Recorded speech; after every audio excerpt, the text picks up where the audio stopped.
Assalamualaikum warahmatullahi wabarakatuh. Kembali lagi di channel Portal Dimensi dan tentunya masih bersama saya Kang Selamat di sini.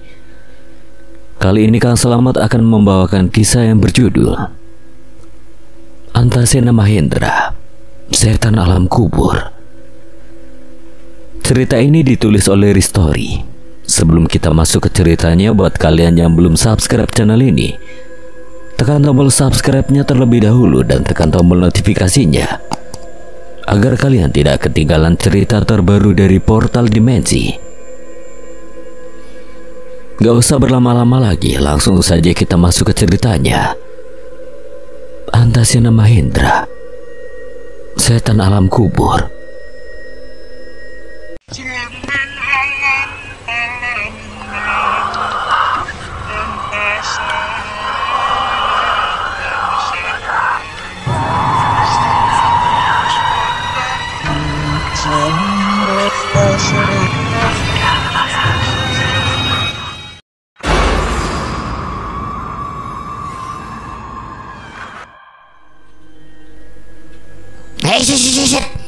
Neng ngomong aja sembarangan, Dra. Ini pertarungan harga diri.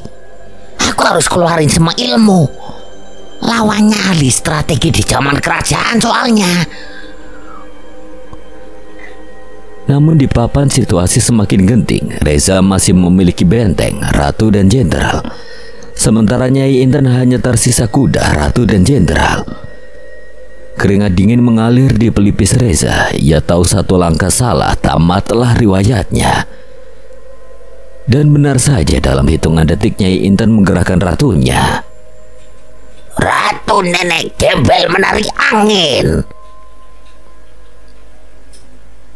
Reza berseru kaget, bentengnya dimakan, papan goyah seakan medan perang runtuh.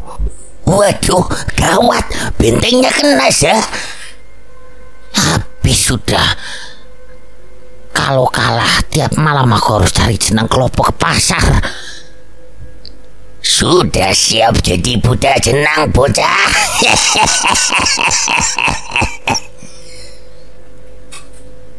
Namun dalam hati Reza bergolak, harga dirinya sebagai master catur antargang dipertaruhkan. Ia harus menang. Tiba-tiba dari meja di dekatnya telepon genggam Mahendra berdering nyaring. Suara itu membuat semua kepala menoleh serempak, termasuk Nyai Intan. Wajahnya langsung mengerenyit, jelas merasa terganggu. Mahendra berdiri, buru-buru melangkah agak menjauh sambil menjawab panggilan. Halo, Yawan. Samar Nyai Intan dapat mendengar jelas perbincangan Mahendra dengan Aswan. Dirinya spontan menoleh saat Mahendra menyebut nama Setan Alam Kubur. Nyai Intan merasa tidak asing dengan nama itu. Reza yang melihat kesempatan emas itu langsung menahan senyum licik. Ia menggerakkan jenderalnya satu langkah penuh, meluncur cepat bagai tombak menusuk jantung lawan. Jurus jenderal jebret sekakmat. Apa? Tidak mungkin kau berbuat curang, ha? Tidak ada yang curang, Nyai. Ini strategi perlu kejeniusan. Master catur gang tidak pernah kalah.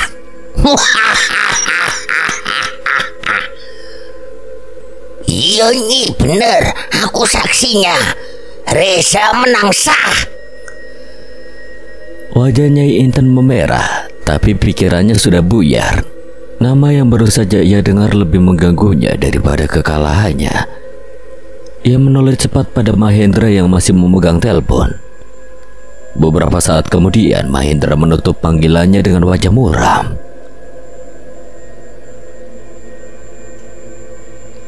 Ada apa? Apa yang barusan kau bicarakan? Kau sebut nama Setan Alam Kubur. Dari mana kau mendengar nama itu? Itu telepon dari Aswan. Dia sekarang berada di Padepokan Teratai Putih.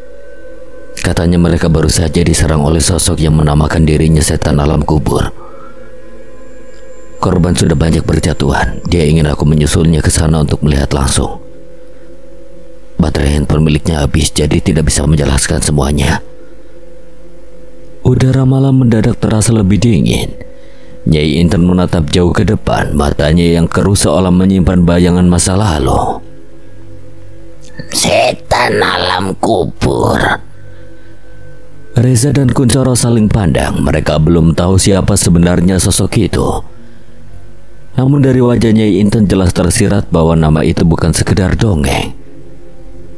Pertarungan harga diri di papan catur malam itu mendadak terasa kecil. Ada pertarungan yang jauh lebih besar yang sedang menanti mereka. Suasana teras yang tadi gaduh karena pertarungan catur kini mendadak berubah senyap. Aswan menelpon Mahendra untuk memberi kabar kalau dirinya dan Suko tidak bisa langsung pulang. Mereka sudah bertemu dengan Kisagara di Teratai Putih, namun tanpa disangka sebuah permasalahan yang cukup serius turut menyeret dirinya. Padepokan Teratai Putih tiba-tiba kedatangan tamu tak diundang. Salah satu murid dari perguruan yang menjadi musuh bebuyutan mendatangi Padepokan Teratai Putih. Tidak untuk melakukan serangan dadakan, namun justru meminta bantuan untuk menyelamatkan nyawanya dan murid-murid perguruan Giri Ulo oleh Kisagara. Dirinya mengatakan mendapatkan serangan sosok mayat hidup seorang pendekar masa lalu. Sesosok manusia bertubuh kurus yang menyebut namanya setan alam kubur. Lebih-lebih murid Giri Ulo itu juga memperingatkan bahwa setan itu gila akan pertarungan. Kemungkinan besar dirinya tidak lama lagi juga akan mendatangi perguruan Teratai Putih. Namun peringatan itu tidak luput dari rasa curiga. Kirano mengusulkan untuk memastikan perkataannya lebih dulu sebelum mempercayainya sepenuhnya. Untuk itu jika memang benar mereka ingin memastikannya sekaligus menggantinya jika memang bisa. Nama setan alam kubur yang didengar dari telepon itu membuat Nyai Inten mengingat akan sosok yang ia ketahui di zamannya dulu. Mahendra menatap Nyai Inten dengan sorot mata penuh tanda tanya. Eyang, apa yang mengetahui tentang setan alam kubur itu? Nyai Inten menghela napas panjang. Keriput di wajahnya tampak semakin dalam saat cahaya lampu santir menyorotinya. Agak ragu untuk Nyai Inten menyebutkan sosok yang ia ketahui. Entah sosok yang sama atau berbeda dengan sosok yang ia kenal di masanya dulu. Aku tidak yakin apakah itu sosok yang sama atau bukan. Tapi seingatku hanya sosok itu yang menyandang nama setan alam kubur. Dia sudah ada sejak zaman dulu. Memang setan bisa diduplikat Nyi. Rumang semua setan gue keracinan tangan Bentaknya Inten masih kesal atas kekalahannya dalam pertarungan catur. Reza terlonjak, bentakannya Inten membuatnya bungkam. Kuncoro yang juga ingin menyauti tidak jadi bersuara karena bentakan itu. Kata-kata di mulutnya tertelan kembali ke dalam kerongkongannya. Suasana kembali hening, tanda tanya masih menyelimuti teras rumah. Mahendra meminta penjelasan pada Nyai Inten, kalaupun sosok itu sama atau tidak. Dirinya tidak peduli. Rasa penasaran mengenai setan alam kubur sudah mengusik isi kepalanya. Akan tetapi Nyai Inten enggan untuk menceritakan hal tersebut. Bagi menyimpan memori yang sudah terkubur dalam-dalam. Ceritakan sedikit yang aku penasaran dengan sosoknya. Mahendra tidak bisa lagi menahan rasa penasarannya. Nyai Inten memandangi ketiga pemuda di hadapannya. Sebuah siasat muncul di benaknya ketika ujung matanya melihat papan catur. Sebelumnya Nyai Inten baru saja kalah dari Reza dalam pertarungan sengit di papan catur. Itu berarti dirinya harus menuruti apa keinginan bocah gemblung bernama Reza itu. Tapi bukan Nyai Inten namanya kalau dirinya harus menerima kekalahan begitu saja. Aku akan cerita tapi dengan satu syarat. Perasaan Reza jadi tidak enak. Pandangan sipit Nyai Inten tertuju kepadanya. Syarat apa yang? Aku ingin tanding ulang. Agaknya Reza tidak ingin menerima syarat tersebut. Dirinya sudah susah payah mengalahkan Nyai Inten, walaupun dengan cara curang. Jika harus diulang kembali, mungkin Reza benar-benar akan kalah oleh Nyai Inten dan akan menjadi budak jenang. Reza tidak bisa membiarkan hal itu terjadi padanya. Keberuntungannya selama 1 bulan sudah dikerahkan di pertarungan sebelumnya. Tak ada lagi keberuntungannya akan terulang kembali. Tapi... Iya, Yang. Kita anggap pertarungan tadi tidak sah dan akan bertarung ulang. Iya kan, Cah? Aku nggak mau jadi budak jenang, Dra. Uang jajanku bakal habis sebulan beliin Nyai Inten jenang kelopo. Ilmu keberuntunganku udah aku pakai di pertarungan tadi. Ya wes, kalau tidak mau aku akan pulang dulu. Aku tambahin uang buat beli jenangnya jika kamu kalah. Nyi Inten mematung di tempat membelakangi mereka sambil melirik ke arah samping. Gertakannya berhasil. Setelah berpikir sejenak, akhirnya Reza mau menerima pertarungan ulang. Tapi tenan tambahin Lundra. Mahendra mengangguk. Tidak masalah kalau nantinya harus memberi uang tambahan pada Reza. Yowes nih, nanti kita tanding ulang. Sekarang ceritain dulu. Bersiaplah jadi budak jenang.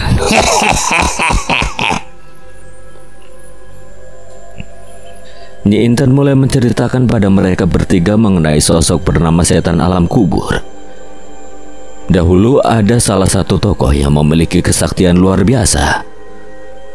Tokoh tersebut bernama Kilingsir. Ilmu yang dimilikinya bukan main kuatnya. Bahkan dulu dirinya dijuluki pemburu pendekar. Itu karena ambisinya yang selalu ingin meningkatkan kepandaian yang dimilikinya. Setiap padepokan atau tempat-tempat para pendekar bernaung, dihampirinya satu persatu hanya untuk menantang mereka bertarung. Entah itu dari aliran putih ataupun hitam. Semua dirinya babat hanya untuk membuktikan kalau dirinya lebih hebat dari siapapun. Semakin banyak perguruan yang dimumi hanguskan hanya dengan dirinya sendiri. Banyak nyawa menjadi korban atas perbuatannya itu. Tentu para bengawan banyak yang merasa khawatir bila mereka menjadi sasaran selanjutnya.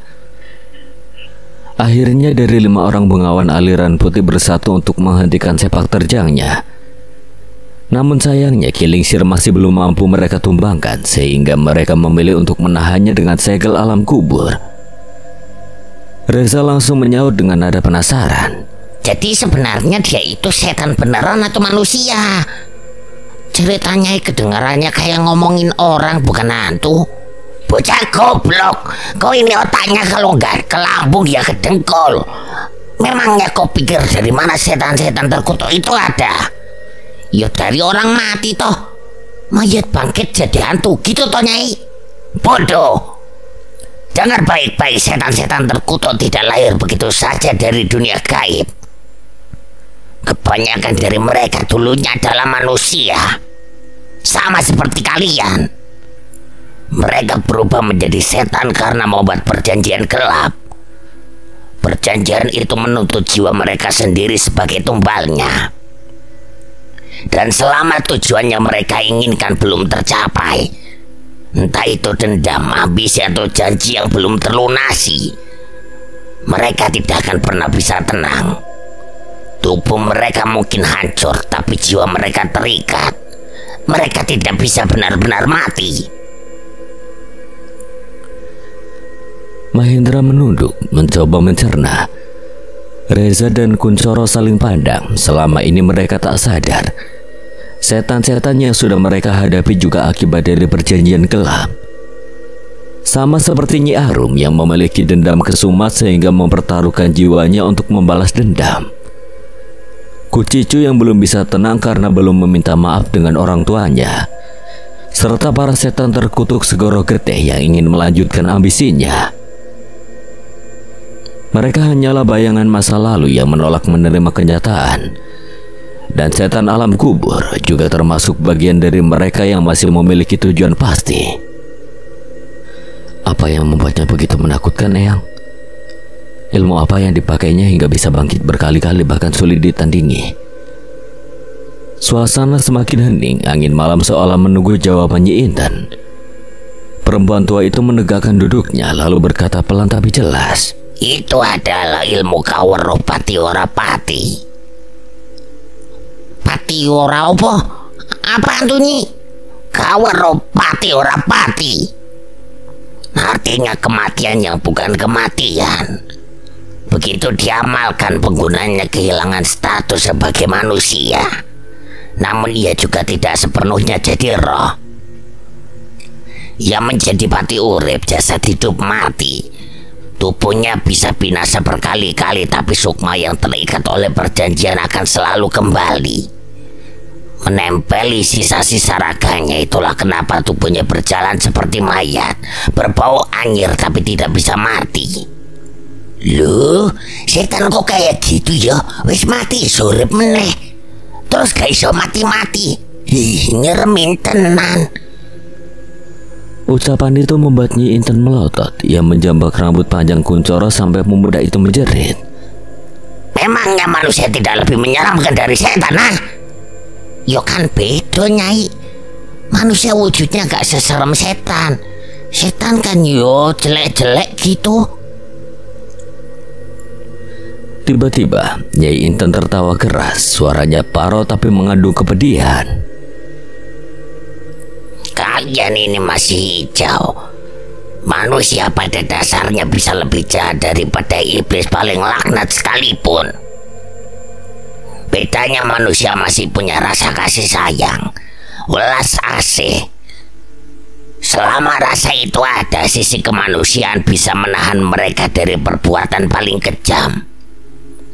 Tapi kalau sisi itu hilang, manusia bisa jadi lebih buruk dari setan manapun. Karena iblis hanya menjalankan kodratnya. Manusia yang menggunakan akalnya untuk menyiksa, merampas, dan menindas, itu jauh lebih mengerikan. Kata-kata itu membuat Mahendra terdiam. Ia mengangguk pelan tanda paham. Di dalam hatinya ia tahu kebenaran ucapan eyangnya itu. Kekejaman manusia mungkin tak selalu kasat mata, tapi tetap nyata. Menindas lewat kuasa, mengambil hak orang lain, menyengsarakan sesama hanya demi status diri. Reza yang masih penasaran kembali bertanya. Tapi Nyai, kalau setan alam kubur itu memang sehebat itu, kenapa baru sekarang namanya terdengar lagi? Kalau dia gentayangan terus, bukannya dari dulu sudah bikin heboh di mana-mana? Pertanyaan itu mewakili Mahendra. Sejak tadi itu yang ia pikirkan. Bagaimana setan itu bisa bangkit kembali setelah disegel? Pandangannya langsung tertuju pada Nyai Inten yang tampak termenung sejenak. Dulu aku sempat mendengar kabar bahwa ia akhirnya ditahan, disegel dalam sebuah makam di sebuah bukit yang berbatasan dengan lembah. Segel itu dibuat dengan darah seorang manusia berbudi pekerti luhur, karena hanya darah semacam itu yang bisa mengikat kekuatan pati ora pati. Segel darah? Tapi bila segel itu terkena darah orang yang sama sifatnya, seseorang dengan hati murni berbudi pekerti baik, segel itu bisa terlepas. Mahendra mulai menyadari bagaimana dan kenapa segel itu dibuat menggunakan darah seseorang berbudi pekerti baik. Bahwasanya selama orang itu berada di jalan kebenaran, tentunya tidak akan dengan sengaja melepaskan segel darah itu. Konsekuensinya akan menyebabkan nyawa banyak orang melayang. Tidak mungkin juga orang yang berada di jalan kebenaran menginginkan hal tersebut terjadi. Tapi yang menjadi pertanyaan adalah bagaimana dirinya bangkit. Lalu bagaimana dirinya bisa melepaskan segel itu? Orang berbudi pekerti tidak mungkin dengan sengaja melakukannya. Mahendra berpikir keras mengenai hal tersebut, menerka segala kemungkinan yang ada di benaknya. Mungkin ada yang tidak sengaja menumpahkan darah di makamnya. Itulah sebabnya setan alam kubur bisa kembali. Suasana seketika menjadi hening. Bangkitnya setan alam kubur memanglah akibat ketidaksengajaan seorang pemuda yang ingin dihabisi oleh murid-murid Giri Ulo. Namun sialnya, darah dari luka yang diterima cukup banyak, sehingga darah menetes di makam setan alam kubur yang tidak lain adalah Kilingsir. Pemuda yang menjadi korban itu memang bernaung di perguruan Giri Ulo. Namun dirinya memiliki budi pekerti yang baik, tidak seperti murid-murid lainnya. Kuncoro masih merinding. Waduh, ya wis mati. Kok iso tangi meneh? Wis digembok kok iso ucul meneh? Wis aku gak bisa bayangin kalau ketemu langsung, Nyai. Nyi Inten menoleh cepat, wajahnya garang. Bocah, tidak perlu takut berlebihan. Ingat, selama kau masih manusia dengan hati, setan tidak bisa merenggutmu begitu saja. Yang harus kalian takutkan justru manusia yang kehilangan hati. Kuncoro menelan ludah Reza mengangguk-angguk. Meski wajahnya tetap pucat, dalam hati Mahendra mencoba menata kegelisahan. Jadi, pada akhirnya setan alam kubur itu hanyalah bayangan seorang manusia yang dulu menolak mati. Menolak menerima kenyataan lalu terikat pada ambisinya. Nyi Inten mengangguk pelan, tatapannya sedikit berubah. Agaknya membuang muka untuk menjawab perkataan Mahendra. Entahlah apa tujuan pasti dirinya melakukan itu, aku tidak peduli. Yang pasti dia bukanlah setan sembarangan. Lampu sentir bergoyang diterpa angin. Mahendra, Reza, dan Kuncoro terdiam lama, merenungi apa yang baru saja mereka dengar. Bagi mereka dunia semakin jelas setan bukan hanya bayangan gaib, tapi juga cermin dari manusia yang gagal berdamai dengan dirinya sendiri. Dan setan alam kubur adalah bukti nyata bahwa pati ora pati bukan sekedar ilmu, melainkan kutukan yang membelenggu jiwa selamanya. Aku sudah menceritakan semuanya, sebaiknya kalian susul Aswan jika tidak ingin mereka mati di tangan setan alam kubur. Peringatan itu membuat Mahendra tersentak. Tak biasanya Nyai Inten memberi peringatan apabila setan yang dihadapi bukan dari segoro getih. Perasaan khawatir yang Mahendra rasakan sejak tadi seketika terjawab. Mereka harus segera menyusul Aswan menuju Teratai Putih. Kalau gitu aku dan yang lainnya akan ke sana, Eyang. Terima kasih atas ceritanya. Nyi Inten sendiri berdiri dari duduknya. Ia melangkah menjauh dari ketiga pemuda itu, lalu terhenti seraya berkata, Ingat, setan selalu memiliki tujuan yang belum terselesaikan di alam manusia. Kalian tidak harus memaksakan diri untuk mengalahkannya. Panggil aku jika kalian belum bisa mengatasinya. Tubuh Nyi Inten seketika berubah menjadi asap hitam setelah berucap seperti itu. Mahendra hanya mengangguk. Bantuan Nyi Inten pastinya akan sangat membantu. Namun mereka akan mencoba menuntaskan permasalahan ini dengan tangan sendiri. Tidak ingin merepotkan Nyi Inten, apalagi sampai Nyai Inten menggunakan ilmu Sinorawangi miliknya. Kita susul Aswan sekarang. Malam telah larut di padepokan Teratai Putih. Angin dari arah perbukitan berhembus lembut, membawa aroma tanah basah dan suara dedaunan yang bergesekan halus. Setelah mendapatkan kabar dari penjaga gerbang padepokan yang mengatakan kalau ada murid Giri Ulo yang meminta bantuan, mereka yang berada di padepokan utama segera memastikan menuju gerbang padepokan. Kirano menyuruh murid-murid untuk bersiaga apabila terjadi satu hal buruk seperti penyerangan dadakan. Dirinya selalu waspada apabila sudah bersangkutan dengan Giri Ulo. Murid Giri Ulo, mau apa mereka? Gumam Kirano dengan dahi berkerut. Tanpa banyak bicara, mereka semua segera menuju halaman depan padepokan. Di bawah cahaya obor tampak seorang pemuda bersimbah darah, duduk bersandar di dinding, napasnya tersengal. Pakaian hitamnya compang-camping dan sorot matanya memancarkan ketakutan yang luar biasa.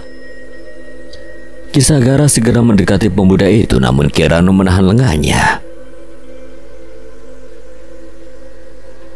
Jangan terlalu dekat, Kisahgara, bisa jadi ini tipu muslihat. Kau tahu Giri Ulo bukan perguruan yang bisa dipercaya begitu saja. Kisahgara tak membantah, sudah sewajarnya Kirano menahannya. Kadang Kisagara begitu lemah ketika menunjukkan sifat welas asihnya, dan Kirano tidak ingin hal itu terjadi. Bisa jadi orang itu menyerang Kisagara secara tiba-tiba. Kirano mendekat beberapa langkah, matanya tajam penuh selidik. Penampilannya yang hanya dengan satu mata membuat murid dari Giri Ulo itu agak takut. Terlebih lagi Kirano terkenal tak segan menghabisi orang-orang dari Giri Ulo. Semua itu akibat dari kejadian masa lalu yang membuat dirinya kehilangan satu matanya. Siapa namamu? Bagaskara, Ki. Dari Giri Ulo.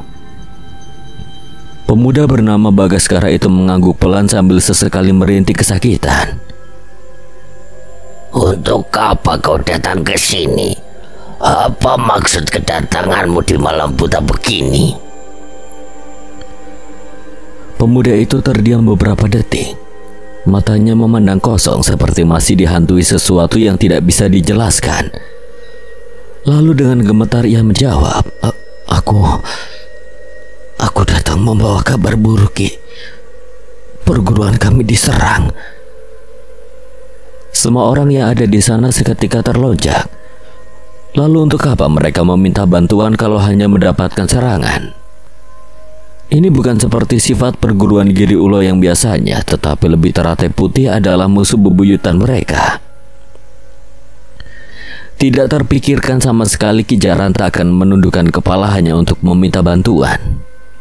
Agak mencurigakan bagi Kirano. Lalu apa urusannya dengan kami? Tidak biasanya Giri Ulo meminta bantuan pada musuhnya. Tapi ini bukan penyerangan biasa, Ki.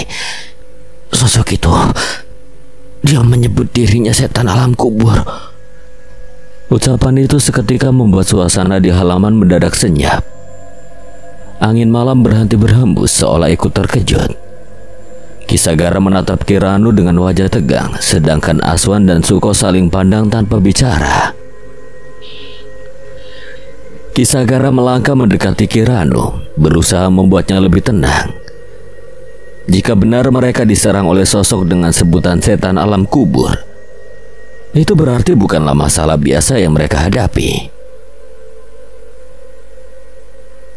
Jelaskan apa yang terjadi hingga kau terluka seperti ini, anak muda. Wibawa Kisagara membuat dirinya sedikit merasa tenang ketimbang berbicara dengan Kirano. Aku melihatnya dengan mata kepala sendiri. Ki Jaladhar dan temanku Pramana, mereka tewas di hadapannya, bahkan seluruh petinggi dan pemimpin kami Ki Jaranta tidak luput menjadi korban. Ki Jaranta tewas?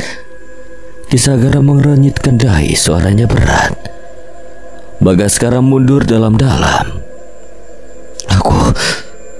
Aku tak melihat langsung bagaimana Ki Jaranta mati. Tapi setelah mendengar sendiri kata-kata dari sosok itu, aku percaya. Ia bilang seluruh petinggi dan murid perguruan Giri Ulo sudah ia benamkan. Dan aku melihat sendiri betapa kuatnya makhluk itu. Ki Jaladhar tewas hanya dengan satu gerakan tangannya. Semua yang mendengar sontak tersentak. Panji menatap ayahnya, wajahnya menunjukkan kekhawatiran. Romo, kalau benar yang dikatakan pemuda ini, berarti warga desa Lemah Jati juga bisa jadi sasarannya. Kisagara berpikir sembari memainkan janggutnya. Jika Ki Jaranta dan Jaladhar tewas dengan mudah, sudah pasti setan ini bukan ancaman belaka. Warga desa Lemah Jati juga pasti tidak akan luput dari sasaran setan itu. Bagaskara menatap Kisagara dengan mata memohon. Aku datang tidak hanya untuk meminta bantuan, Ki, tapi juga untuk memperingatkan sosok itu setelah menghancurkan Giri Ulo, kemungkinan dirinya juga akan mengincar perguruan Teratai Putih. Kirano tampak kesal, dirinya melangkah dan mengangkat kera pemuda itu. Apa maksudmu? Apa kau sengaja membawa setan itu ke sini untuk membinasakan kami juga? Hentikan, Rano, ucap Kisagara tiba-tiba. Kirano menoleh dengan wajah kesal, namun tidak membantah perkataan pemimpinnya itu.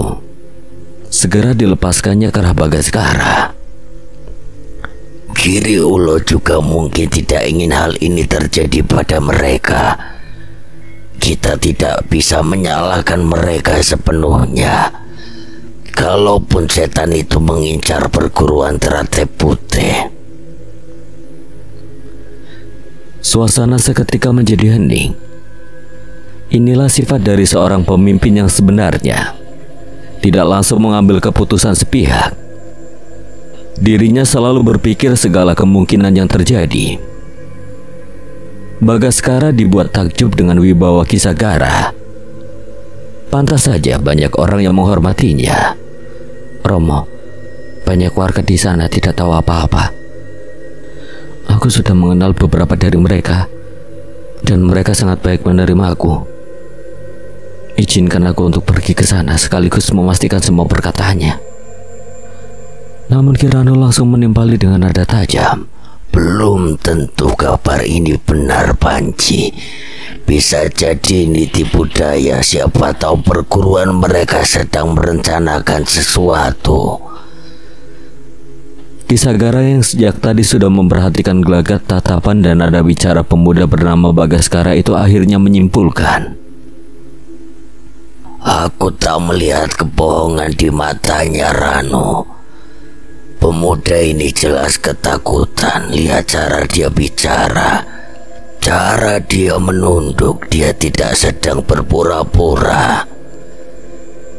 Kirano terdiam. Ia memang dikenal keras kepala, tapi firasatnya juga kuat. Dalam hatinya ia tahu ada sesuatu yang besar sedang mendekat, tapi tidak ingin gegabah mempercayai kabar dari musuh lama mereka. Maka dari itu, Romo, izinkan aku pergi ke Lemah Jati. Aku harus memastikan keadaan warga di sana. Tidak, kau pikir kau bisa menghadapi setan itu sendirian? Kali ini Kisagara tidak membantah perkataan Kirano. Jika ia membiarkan Panji untuk pergi, itu sama saja membahayakan anaknya sendiri. Kepandaian Panji belum memadai untuk menghadapi setan yang bahkan sudah mengalahkan pemimpin Giri Ulo. Namun Aswan yang sedari tadi diam akhirnya berbicara. Maaf Ki, jika berkenan biar kami yang menemani Panji ke sana. Kami tahu ini berbahaya, tapi kami juga tahu cara menghadapi kekuatan gaib seperti itu. Ini bukan pertama kalinya kami berurusan dengan makhluk seperti dia. Kalian cuma tahu di sini, jangan ikut campur urusan yang bukan tanggung jawab kalian. Kirano, mungkin benar kami tamu, tapi simbah kami dulu berjuang bersama Teratai Putih. Apa salahnya kalau kami ikut membantu menjaga warisan itu? Ucapan Suko membuat Kirano terdiam beberapa saat. Ia memandang Aswan dan Suko bergantian. Dalam sorot mata keduanya ia melihat keteguhan yang sama seperti dua sahabat lamanya di masa muda. Kisagara tersenyum tipis menepuk bahu Kirano. Ranu, kau ingat Aryasena dan Artodinoto bukan? Dua orang itu bukan hanya sahabatku, tapi juga orang yang membelamu. Dan lihatlah cucu mereka berdiri di hadapanmu saat ini. Kalau dulu kau mempercayai dua orang itu, harusnya kau juga mempercayai darah yang mereka tinggalkan. Kirano menarik napas panjang, menunduk pelan. Kata-kata itu terlalu benar untuk dirinya membantah. Aryasena dan Artodinoto, tanpa mereka mungkin Teratai Putih tidak akan bisa berdiri sampai saat ini. Baiklah, tapi ingat bocah, jangan gegabah. Kalau ada sesuatu yang janggal, segera kembali ke sini. Jangan sok jadi pahlawan. Siap, laksanakan Ki. Kisagara kemudian berkata lembut, namun suaranya syarat makna. Aswan, Suko, aku percayakan Panji pada kalian berdua. Kalian adalah darah sahabatku. Aku yakin tangan kalian akan menjadi pelindung yang baik untuknya. Kami akan menjaganya Ki. Kami tidak akan membiarkan apapun menyentuh Panji sebelum kami hancur duluan. Kisagara mengangguk pelan lalu menatap langit malam yang mulai diselimuti kabut tipis. Kalau benar setan alam kubur sudah bangkit, maka malam ini adalah awal dari gelombang kelam yang akan menyelimuti jagat ini.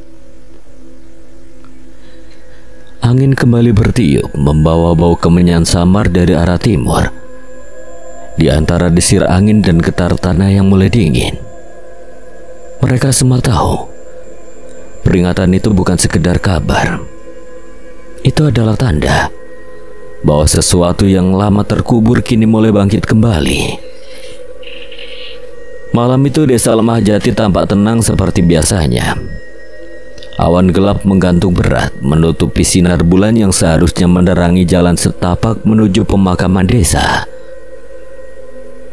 Seorang pemuda berjalan seorang diri dari arah masjid. Kain sarungnya tersingkap oleh langkah cepatnya.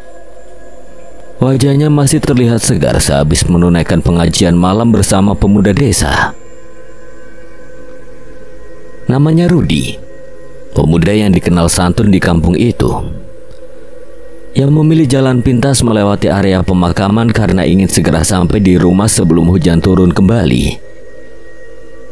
Namun baru beberapa langkah memasuki area pemakaman desa, hidungnya mencium bau yang sangat busuk seperti bangkai hewan yang membusuk berhari-hari. Rudi berhenti menatap sekeliling dengan alis mengernyit. Angin malam bertiup membawa suara aneh seperti decak seseorang yang sedang mengunyah sesuatu dengan lahap. Suara apa itu? Gumamnya pelan, tengkuknya mulai dingin.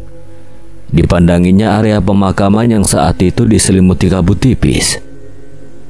Suara itu makin jelas datang dari arah salah satu makam baru. Makam almarhum Ustadz Karim yang baru seminggu lalu dikebumikan. Perasaan makam Ustadz Karim masih baru, tapi kenapa sudah tidak terlihat gundukan tanah? Rudi menelan ludah, seingatnya gundukan tanah makam itu masih tinggi sore tadi. Tapi kini tampak rata. Penasaran dibuatnya, Rudi memberanikan diri untuk memeriksa lebih dekat. Mulutnya terus melantunkan ayat suci yang ia hafal. Sikap antisipasi apabila ada makhluk gaib yang tiba-tiba mengusiknya. Dengan langkah gemetar Rudi mendekat. Semakin Rudi berjalan semakin kuat bau bangkai menyerang indera penciumannya. Rudi merasa ada yang aneh, kalaupun itu bau bangkai biasa. Kenapa baunya sampai membuatnya benar-benar merasa pusing dan mual? Rudi menutup hidungnya dengan peci. Meski tak menuai hasil yang sempurna untuk menutupi bau bangkai itu, setidaknya meredakan rasa mualnya akibat parfum yang sebelumnya ia semprotkan ke peci miliknya. Dan saat dirinya menyorotkan senter kecil dari ponselnya ke arah makam itu, matanya membelalak ngeri. Innalillahi, makam Ustadz Karim terbongkar. Suara berdecak semakin terdengar keras dari dalam makam yang terbongkar itu. Walau kakinya gemetar, rasa penasaran tidak membuat Rudi untuk mengurungkan niat untuk memastikan apa yang berada di dalam makam Ustadz Karim. Benar saja, saat senter ponselnya menerangi lubang makam, darah Rudi seakan berhenti saat melihat seonggok tubuh kurus, kepala yang dihiasi rambut putih, sedang berjongkok sambil memakan bagian tangan Ustadz Karim. Dari atas tampak jelas kuku-kuku tangan dan kakinya begitu panjang. Sosok itu benar-benar menikmati bagi menyantap hidangan malam. Namun di detik berikutnya tiba-tiba sosok yang sedang memakan jasad Ustadz Karim berhenti. Rudi menelan ludah saat kepala sosok itu perlahan menoleh ke arahnya. Mata hitam dengan mulut bergerigi yang dilumuri darah tampak jelas saat terkena pencahayaan. Kau mau mati atau pergi dari sini? Suara makhluk itu keluar dari tenggorokannya yang kering, disertai senyum menakutkan. Rudi terperanjat, tubuhnya lemas. Ponselnya terjatuh ke tanah tanpa pikir panjang. Ia langsung berlari terbirit-birit meninggalkan area pemakaman. Nafasnya tersengal, jantungnya berdegup sekeras genderang perang. Rudy tidak berani menoleh ke belakang, takut kalau makhluk itu mengejarnya. Sesampainya di ujung jalan, Rudy berhenti di depan sebuah rumah tua. Rumah itu milik Mbah Darmo, seorang sesepuh yang dikenal bijak dan paham banyak hal tentang perkara gaib. Dengan buru-buru ia mengetuk pintu sambil berseru, Mbah Darmo, buka Mbah. Ada yang aneh di pemakaman. Pintu terbuka perlahan. Mbah Darmo muncul dengan kain lurik melilit tubuhnya. Matanya masih sayu karena baru hendak tidur. Rudy, kenapa malam-malam begini teriak-teriak? Mbah, saya lihat ada setan di kuburan Ustadz Karim. Dia makan jasadnya, Mbah. Sing bener nih ngomong. Demi Gusti, Mbah, saya lihat sendiri. Makamnya terbongkar dan jasadnya. Ia tak sanggup melanjutkan kalimatnya. Tanpa banyak tanya lagi, Mbah Darmo mengambil lentera dan tongkatnya. Ayo tunjukkan tempatnya. Mereka berdua berjalan cepat menuju pemakaman desa. Angin malam kini terasa lebih dingin dari sebelumnya. Sesampainya di sana, Mbah Darmo menyorotkan lentera ke arah makam yang dimaksud. Seketika ia terpaku. Makam Ustadz Karim benar-benar terbongkar. Galian tanahnya berantakan, dan di dalam lubang itu terlihat potongan tubuh berserakan. Yang tersisa hanyalah kepala yang tergeletak di samping gundukan dengan mata kosong menatap langit. Innalillahi wa inna ilaihi rajiun. Kejadian apa ini? Rudy menutup mulutnya hampir muntah melihat pemandangan mengerikan itu. Tadi ada setan kakek tua bertubuh kurus, Mbah. Setan itu memakan jasad Ustadz Karim. Rudy menceritakan apa yang ia lihat sebelumnya. Mbah Darmo bertanya-tanya. Kejadian ini baru pertama kali terjadi. Terlebih lagi yang membuatnya heran adalah mengapa harus makam Ustadz Karim. Padahal kalaupun orang-orang yang mengamalkan ilmu hitam, mereka cenderung akan memilih jasad yang baru, masih perawan atau yang lahir di malam sakral. Tapi Ustadz Karim tidak termasuk dari beberapa syarat yang biasanya digunakan pengguna ilmu hitam. Namun Mbah Darmo belum ingin mengambil kesimpulan. Dirinya harus memperingati warga desa secepatnya, sebelum nantinya ada korban yang jatuh. Ayo kita ke rumah kepala desa. Mereka berdua segera bergegas pergi menuju rumah kepala desa Lembah Jati untuk melaporkan kejadian tersebut. Beberapa saat kemudian rumah kepala desa ramai didatangi warga. Suara bisik-bisik dan tangisan kecil terdengar di antara kerumunan. Wajah kepala desa Pak Wiryawan tampak tegang mendengar laporan itu. Mungkin ada orang yang mengambil jasadnya untuk dijadikan pesugihan. Tidak mungkin, Ustadz Karim itu tuh baik. Siapa yang tega mencuri jasadnya? Suasana makin gaduh. Mbah Darmo menatap semua yang hadir dengan sorot tajam. Sudah, jangan main tuduh. Ini bukan pekerjaan manusia. Aku takut ada sesuatu yang lebih menyeramkan. Maksudmu apa, Mbah? Sependek yang ku tahu, jarang ada ilmu hitam yang membutuhkan tumbal dari seseorang yang berbaik hati seperti Ustadz Karim. Terlebih lagi sosok itu juga tidak mengincar jasad yang biasanya jadi syarat ilmu hitam. Beberapa warga langsung menatap satu sama lain dengan wajah pucat. Namun kepala desa berusaha menenangkan. Meski mereka belum mengetahui seperti apa sosok yang memakan jasad Ustadz Karim, kepala desa memutuskan untuk melakukan ronda malam untuk memastikan siapa sosok itu. Baik, mulai malam ini kita akan ronda. 5 orang jaga di pemakaman, kita harus tahu siapa pelakunya. Mbah Darmo langsung menepuk tongkatnya ke lantai. Jangan, itu bukan tempat bagi manusia malam-malam. Kalian tidak tahu apa yang sedang berkeliaran di sana. Mbah Darmo tidak ingin kalau nantinya justru orang yang sedang berjaga menjadi sasaran setan itu. Mereka tak tahu alasan dibalik setan itu melakukan hal ini. Bisa jadi dirinya memang ingin meneror warga desa Lemah Jati. Namun warga desa yang sudah sangat ketakutan tetap menginginkan penjagaan. Akhirnya keputusan dibuat, mereka tetap akan melakukan ronda malam di area pemakaman. 5 orang pemuda dipilih untuk berjaga di pemakaman malam itu. Mereka membawa obor dan golok sebagai senjata seadanya. Sementara itu, setelah urusan selesai, Mbah Darmo mengantarkan Rudi pulang melewati jalan yang sama. Malam semakin gelap. Kabut mulai turun dari perbukitan. Dalam perjalanan, Mbah Darmo terus bergumam pelan, seolah berbicara pada dirinya sendiri. Setan yang memakan mayat tidak mungkin muncul tanpa sebab. Ketika hampir sampai di rumahnya, suara deru motor terdengar dari kejauhan. 2 motor Honda klasik melaju perlahan menembus kabut. Lampunya berpendar temaram. Di atas motor pertama terlihat Panji mengemudi.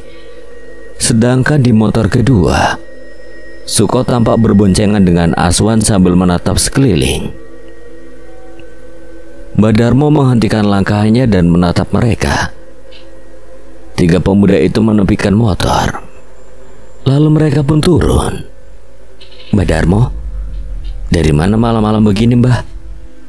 Kalian datang di waktu yang tepat. Ketiga pemuda itu saling melempar pandangan, tidak mengerti apa maksud perkataan Mbah Darmo. Ikuti aku, kita berbincang di rumah. Tanpa bertanya-tanya kembali, ketiga pemuda itu kembali berjalan menuju rumah Mbah Darmo. Firasat Panji tidak enak setelah melihat guratan kecemasan di wajah Mbah Darmo. Lentera di teras rumah Mbah Darmo bergoyang pelan. Cahayanya menari di wajah 3 pemuda yang kini duduk berhadapan dengan sang sesepuh. Aswan, Panji, dan Suko saling berpandangan setelah mendengar seluruh cerita yang disampaikan oleh Mbah Darmo. Wajah mereka tampak tegang. Apa yang baru saja mereka dengar tentang jasad Ustadz Karim benar-benar membuat darah di tubuh seakan berhenti mengalir. Namun mereka juga bersyukur belum ada nyawa warga desa yang menjadi korban. Mbah Darmo mengelus jenggotnya pelan. Masih ada yang mengganjal di pikirannya sejak tadi mengenai ilmu hitam apa yang digunakan oleh sosok itu. Tapi yang membuatku tidak mengerti, mengapa harus makam Ustadz Karim? Beliau orang baik, tidak pernah berbuat jahat pada siapapun. Ciri-ciri dari pengguna ilmu pesugihan ataupun pengasihan, mereka cenderung memiliki syarat tertentu seperti yang sudah banyak diketahui orang. Panji mengangguk, raut wajahnya tampak murung. Benar, Mbah. Ustadz Karim bahkan sering membantu warga miskin di sini. Tidak mungkin dia punya urusan dengan dunia hitam. Aswan menatap ke arah pemakaman yang samar terlihat dari jendela. Matanya tajam seperti sedang menimbang sesuatu yang berat. Mungkin justru karena itulah. Mbah Darmo menoleh heran. Maksudmu, Nak? Aku pernah mendengar dari guruku, ada jenis lelaku hitam yang sudah lama dilarang bahkan di kalangan pengamal ilmu kelam. Lelaku ini dikenal sebagai tumbal budi luhur. Penggunanya mencari korban bukan dari orang jahat atau ketentuan biasa, tapi dari mereka yang berbuat baik dan berhati suci. Aswan sudah mendengar cukup banyak dari salah satu teman yang selama ini berlatih dengannya, yaitu Asoka, sang macan putih yang bersemayam di kalungnya. Berarti pengguna ilmu hitam itu hanya menargetkan orang-orang yang berada di jalan yang benar. Panji penasaran. Aswan memejamkan mata sejenak. Selayaknya hukum keseimbangan, kebaikan dan kejahatan itu dua kutub yang saling berlawanan, tapi saling menguatkan dalam ajaran kelam itu. Semakin suci dan bersih jiwa seseorang yang dijadikan tumbal, maka semakin besar pula kekuatan gelap yang didapat oleh pelakunya. Bayangkan saja, energi kebaikan yang murni ketika dipaksa menjadi bahan pemanggil kegelapan, hasilnya akan menjadi kekuatan yang jauh lebih mengerikan. Tapi lelaku ini seharusnya sudah jarang digunakan. Hanya orang yang benar-benar berhati iblis yang sanggup melakukannya. Ruangan itu seketika sunyi, hanya suara detak jam dinding yang terdengar pelan di antara mereka. Panji menatap Aswan takjub, sementara Mbah Darmo mengangguk pelan. Penjelasan Aswan cukup masuk akal. Tak kusangka kau paham begitu dalam. Kalau benar-benar makhluk itu menggunakan kekuatan dari lelaku terkutuk itu, maka kita sedang berhadapan dengan sesuatu yang bukan sekedar setan biasa.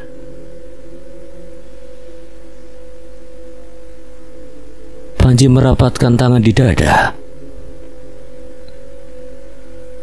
Jadi bisa saja benar perkataan murid Giri Ulo itu, bahwa perguruannya telah diserang oleh setan alam kubur. Setan alam kubur? Ulang Mbah Darmo menatap Panji penuh tanda tanya. Panji segera menjelaskan dengan rinci tentang kedatangan mereka ke desa Lemah Jati. Tentang seorang murid Giri Ulo yang datang terluka parah ke Tarate Putih, memberi kabar bahwa perguruannya diserang oleh makhluk yang menyebut dirinya setan alam kubur. Mbah Darmo tampak tertegun mendengarnya. Jadi Giri Ulo telah diserang setan itu? Kami belum bisa mengatakan iya sebelum memastikannya sendiri, Mbah. Untuk itu malam-malam segera menuju ke desa Lemah Jati. Kami juga khawatir bila terjadi sesuatu dengan warga desa karena ulah setan alam kubur itu. Mbah Darmo mengangguk mengerti dirinya menoleh ke arah jam dinding yang sudah menunjukkan pukul 2:30 malam. Sangat tidak memungkinkan untuk mereka mendatangi perguruan Giri Ulo. Apa tidak sebaiknya kalian memeriksanya esok pagi? Istirahatlah dulu di rumahku.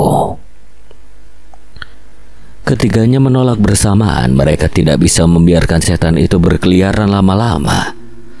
Kami tidak punya banyak waktu, Mbah. Mbah Darmo tidak usah khawatir, kami hanya akan memastikan saja lalu kembali ke desa. Mbah Darmo masih tidak dapat menyembunyikan rasa cemasnya. Namun tekad ketiga pemuda di hadapannya ini membuatnya seketika percaya. Baiklah kalau kalian memang ingin tetap ke sana. Tapi jika terjadi sesuatu jangan sungkan untuk ke rumahku. Setelah perbincangan singkat tersebut, mereka ingin segera menuju perguruan Giri Ulo. Namun belum sempat mereka bersiap, teriakan keras dari arah pemakaman membuat semua yang ada di rumah itu terlonjak kaget.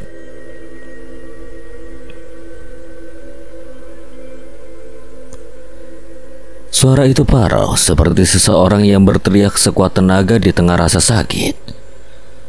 Mbah Darmo menatap ke arah jendela, wajahnya berubah pucat. Itu suara warga yang berjaga di pemakaman. Panji, Aswan dan Suko langsung bangkit bersamaan. Aswan lebih dulu keluar, diikuti Panji dan Suko dari belakang. Mbah Darmo pun mengambil lentera dan tongkat kayunya, menyusul mereka dengan langkah cepat. Angin malam makin kencang. Langit mulai bergemuruh. Dari kejauhan samar terlihat cahaya obor yang terombang-ambing di antara pepohonan di dekat pemakaman. Saat mereka semakin dekat, teriakan itu berubah menjadi jeritan panjang yang membuat bulu kuduk berdiri. Salah satu obor tiba-tiba jatuh dan padam. Terdengar suara benda berat menghantam tanah, disusul suara seperti daging yang dicabik-cabik. Panji mempercepat langkah, namun Mbah Darmo berteriak, "Jangan terlalu dekat, lihat dulu dari jauh." Namun sudah terlambat. Dari balik kabut, tampak pemandangan yang membuat darah mereka membeku. Satu persatu tubuh para penjaga pemakaman tergelimpang di tanah, sebagian dengan luka robek di dada. Apa yang terjadi? Panji membelalak melihat 3 jasad manusia bersimbah darah di hadapannya. Tolong.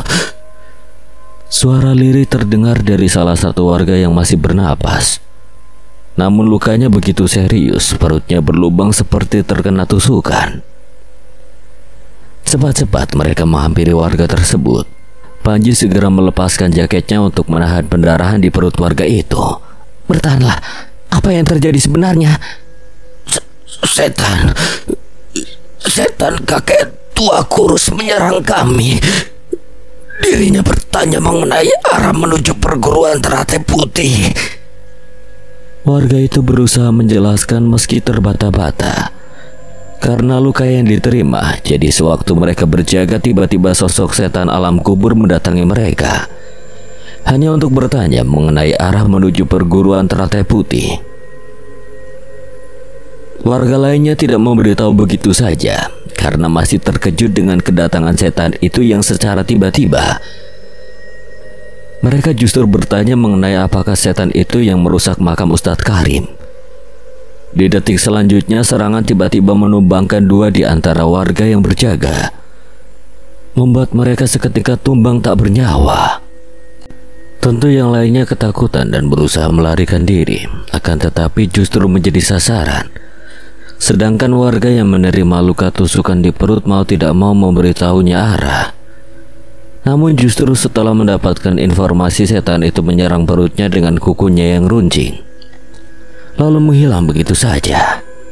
Setan sialan, seenaknya mengambil nyawa orang lain. Panji tampak geram. Ini kali pertama baginya melihat orang mati di hadapannya. Luka tusukan di perut warga itu sudah terlalu parah sehingga membuatnya akhirnya menghembuskan napas terakhirnya di pangkuan Panji. Kesal bukan kepalang Panji dibuatnya. "Kita kejar setan keparat itu." Mereka bergegas membawa jasad-jasad warga yang menjadi korban ke balai desa. Mbah Darmo melaporkan kejadian ini pada kepala desa, sementara Panji, Aswan, dan Suko bergegas mengejar setan itu. Subuh hampir tiba, udara lembab berhembus pelan di antara pepohonan jati yang berbaris di sepanjang jalan kecil menuju desa Lemah Putih. Embun menempel di kaca mobil Avanza hitam yang melaju pelan menembus kabut pagi. Reza duduk di balik kemudi dengan wajah serius. Matanya terus mengarah pada jalanan yang mulai gelap diselimuti kabut. Di sampingnya Mahendra memegang ponsel dan menampilkan peta digital. "Masih jauh, Ndra?" "Enggak, tinggal 15 menit lagi kita sampai. Setelah belokan besar itu udah masuk wilayah Lemah Putih." Dari kursi belakang terdengar dengkuran pelan Kuncoro yang sejak tadi berjuang menahan rasa mual akibat jalan berliku. Akhirnya tertidur pulas dengan posisi kepala menempel di kaca jendela. Mobil terus melaju menembus jalan sepi di antara rimbunnya pohon jati. Jam di dashboard menunjukkan pukul 4 pagi. Di luar suara burung malam bersautan dan angin membawa bau tanah basah bercampur embun. Namun laju mobil mendadak melambat ketika Reza melihat sosok kakek berjalan di tengah jalan, tepat di depan sorot lampu utama mobil. Reza spontan menginjak rem. "Orang jalan kok kuyup di tengah-tengah?" Kakek itu berjalan lambat, punggungnya sedikit membungkuk, seolah tidak peduli meski mobil hampir menabraknya. Reza menekan klakson 2 kali, berharap orang itu menepi. Namun yang terjadi justru sebaliknya. Kakek itu tersentak lalu meloncat mundur, menatap lurus ke arah mobil dengan mata cekungnya yang kosong. Setan alas. Mahendra mempersempit pandangan matanya. Dalam cahaya lampu mobil, tubuh kakek itu tampak kurus, tinggal kulit membalut tulang. Bajunya compang-camping penuh tanah merah dan kuku-kukunya panjang, runcing bagi pisau karat. Reza, jangan keluar dulu. Tapi Reza sudah terlanjur membuka pintu. Mbah, jalannya mbok di pinggir, ini jalan umum. Kalau ketabrak piye, Mbah? Setan bodoh, suka-suka hati kau ingin berjalan di mana?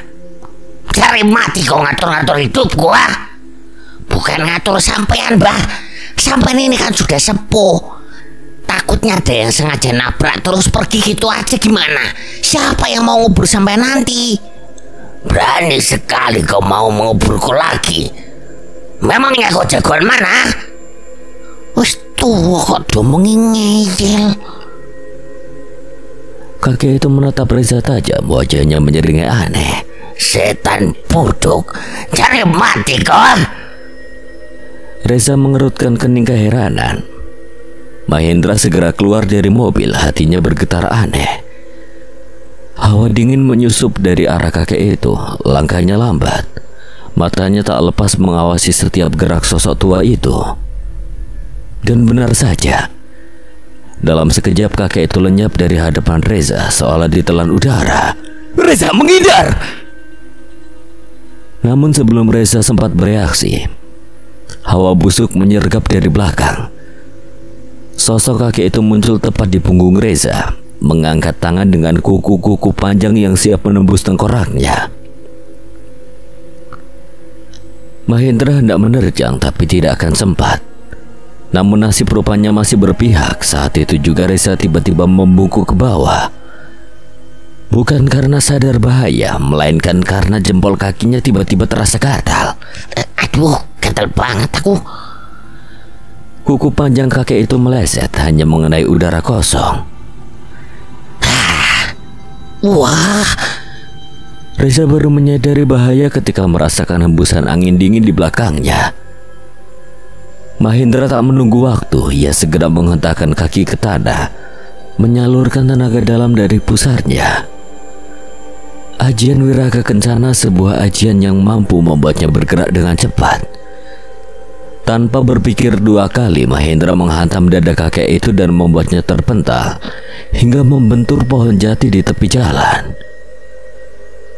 Tubuh kurus itu terhuyung lalu berdiri lagi sambil tertawa parau. Lumayan bocah, tanganmu bukan tangan pemula. Mahendra berdiri tegap, tangannya masih bergetar menahan sisa tenaga dalam yang dilepaskannya. Mahendra menatap tajam. Kau menyerang tanpa sebab. Katakan siapa kau sebenarnya dan apa maumu? Kau duluan yang bikin aku kaget. Jangan malah nyalahkan aku, bocah-bocah bodoh. Lomba, kalau Mbak gak jalan di tengah jalan, saya juga gak akan klakson sampean yang bodoh. Mahendra melirik cepat ke arah kakek itu. Kini dalam cahaya tipis dari lampu mobil, ia bisa melihat lebih jelas kulit tubuhnya menghitam bagai arang. Matanya kosong berwarna pekat. Kuku-kukunya tampak berdenyut pelan seperti hidup. Reza, dia bukan manusia. Reza menelan ludah menatap ke arah kakek itu dengan ngeri. Bukan manusia terus dia apa, Andra? Entahlah, yang pasti dia bukan setan biasa. Mahendra dapat merasakan aura yang dipancarkan setan itu. Begitu mengerikan, sama seperti saat dirinya merasakan aura Nyai Intan pertama kali. Dari situ Mahendra sadar kalau setan itu bukan setan biasa. Manusia-manusia bodoh. Kalian tidak tahu siapa yang ada di hadapan kalian saat ini ya. Setan itu menepuk-nepuk dadanya yang hanya tinggal kulit dan tulang saja. Aku setan alam kubur, pencabut nyawa para pendekar. Berani kalian berurusan denganku, nyawa kalian yang akan jadi bayarannya. Mahendra tersentak, siapa sangka kalau ternyata mereka justru bertemu lebih dulu dengan sosok yang menyandang nama setan alam kubur. Sosok yang diceritakan Nyi Intan sebagai pencabut nyawa para pendekar. Mahendra makin yakin dengan perkataan Nyai Intan mengenai betapa mengerikannya setan ini.